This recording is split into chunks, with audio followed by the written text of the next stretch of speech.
Praise the Lord. இன்னைக்கு ஏசப்பா உங்களுக்கு கொடுக்குற வார்த்தை செப்பனியா 3:15.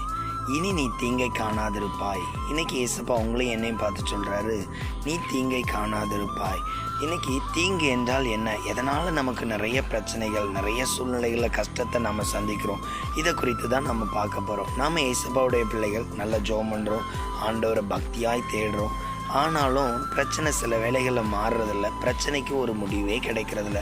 இதனால் சோர்ந்து போகிறோம். ஜெபம் பண்ணி என்ன கிடைக்கிது அப்படின்னு.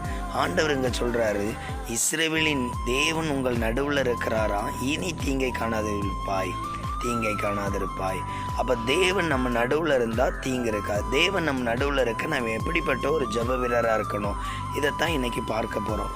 பைபிளில் சொல்லப்பட்டிருக்கு, அன்னாளுடைய வாழ்க்கையில் நிறைய நெருக்கம், பாடு, கஷ்டத்தை அனுபவிச்சாங்க. ஆனால் அன்னாள் எப்படி ஜெபம் பண்ணாங்க தெரியுமா? தேவ ஆலயத்தில் போய் மன்றாடினாங்க, கதர்னாங்க. ஆனால் சாமுவேலை பெற்றுக்கொண்டாங்க. அவங்க வாழ்க்கை சந்தோஷமாக மாறிடுச்சு. இன்றைக்கி நம்மளுடைய ஜெபங்கள் பல வேளைகளில் கடமைக்கும் பேருக்கும் இருக்குது. அதிகமாக ஜெபிக்கிற ஒரு மனிதராக மாறும் பொழுது, நல்ல ஜெபத்துக்கு அதிக நேரம் கொடுக்கும் பொழுது நம்ம வாழ்க்கையில் இருக்கிற போராட்டங்களையும் ஜெயிக்க முடியும். இன்றைக்கும் ஆண்டவர் உங்களை பார்த்து சொல்கிறாரு, தீங்கான எந்த காரியமும் உங்களுக்கு என்ன பண்ணாது, நடக்காது. ஆண்டவர் உங்கள் நடுவில் அற்புதம் செய்வார்.